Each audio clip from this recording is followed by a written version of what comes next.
When setting up a new bullet journal, it can be a little bit difficult to know what you should or could include, which is why I like to keep this list in my long-term collections journal.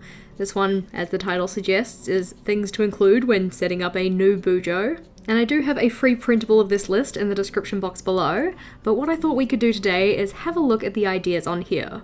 We could, of course, just read them, but where's the fun in that? Let's go have a look. As you'll have seen on the list, our first section is that of the classic system, or the kind of bullet journal originals.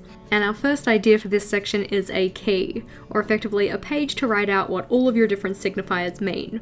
The next idea is an index, or a place to write out where all of the different layouts in your journal are found, in terms of their page numbers.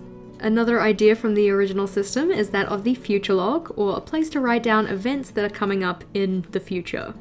If you want to know which day of the week each day of the year falls on, then a year at a glance could also be helpful. You could have this combined with your future log, or just separate. Moving into our next category of ideas though, these are the ones related to goals. Depending on how many goals you have, what type of goals they are, and how detailed you want to be, the layout of this could change, but it could just be a page to describe what your goals are, or you might want to set it up as more of an action plan where you describe what is your ideal outcome, brainstorm some action steps or the things you can do to achieve the goal, whatever's going to work for you. One of my favourite types of goal pages are the X things before 20X, so for instance 20 before 2020, or 24 before 2024, 25 before 2025, etc. Or you could word this differently as X things to do in 20X, so 20 things to do in 2020, or 23 in 2023.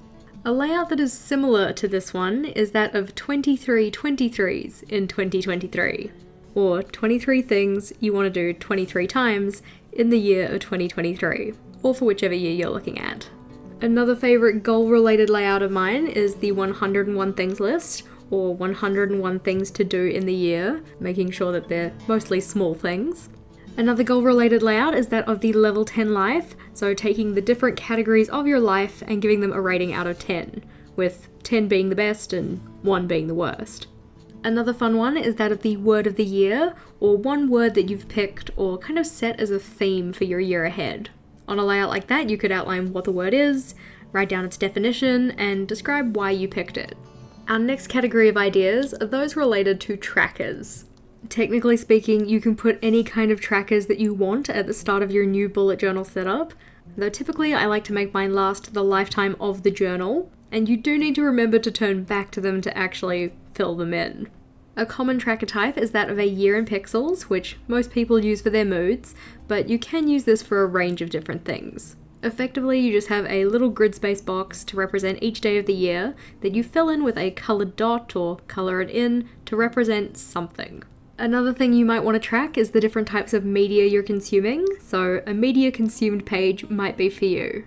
Something that you might want to keep track of is your finances, so a savings or spendings tracker could be useful. Another money-related idea is that of a bills tracker, in particular for bills that aren't the same every single month.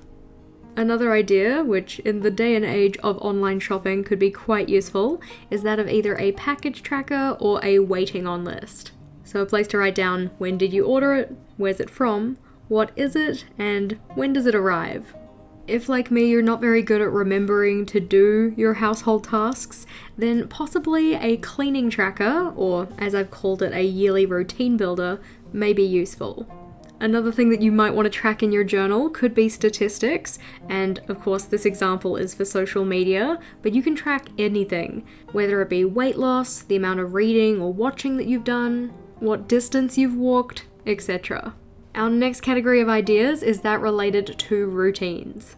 This could be a cleaning routine or some kind of chores roster, which I will admit I do not reference very often.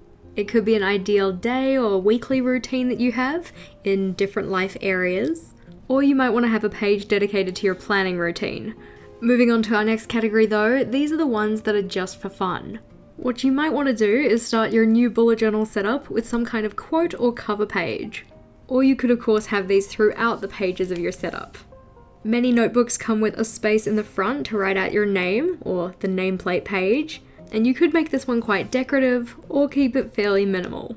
Another fun layout that I really enjoy is the then and now page, or what I now call the then and again page, that you fill in at the start of the journal and then again at the end. For this, you just give yourself some prompts which you answer in both points in time. Another fun idea is that of a monthly challenges page, where you have a challenge for each month of the year. You could of course make this one just for fun, or you could make it related to one of your goals. I often find it really hard to remember the things that I want, especially when we come up to present giving seasons, so having a wish list in your journal could be really useful. Our next category is that of reference material ideas, or pages that you could come back and refer to in your journal. One of these could be a list of things that you want to do daily, weekly, or monthly. It's kind of similar to the routines page, but you don't necessarily have to break this down by day of the week or time in the day, and rather just have it as a handy list of the things that you want to get done on a regular basis. An idea that could be helpful if you're the person in your household responsible for planning and preparing meals is that of either a master grocery list or maybe a master meals list. Another reference that I find helpful to have in my journal is that of my monthly and weekly reset processes. If you haven't heard of what a reset is, it's effectively just a way to get a kind of fresh or clean slate feeling at the start of a new month or week, and we have a playlist in the description box related to those. It can also be good to have a go-to place in your journal to jot down ideas, just so they don't get lost on your weekly and daily logs. Moving on to our next collection of ideas though, these are the ones related to memory keeping and reflection. This could be as simple as a layout that has a space for each of the months and you can record your memories in it, or you might want to do something a bit cute and have a year in pictures. Having a place to write out your accomplishments or milestones could be fun to look back on. Or you might want a layout to say either hello or goodbye to your journal. Our next category are ideas related to bullet journaling itself, with the first idea being a grid spacing guide. This is essentially just a reference that tells you how you can divide up your page into different segments. So how far across you have to go if you want to divide it in half, or into thirds, quarters, etc. What I also find helpful to have is a place to write down any of my page ideas, or pages that I want to set up in my bullet journal. Of course, this isn't an exhaustive list, and I would love to hear what you're going to be setting up in your new bullet journal, but if you are still on the hunt for new journal inspiration, be sure to check out the playlist we have at the top, or if you just want to bullet journal ideas in general, the playlist at the bottom is where it's at. I'll see you over there.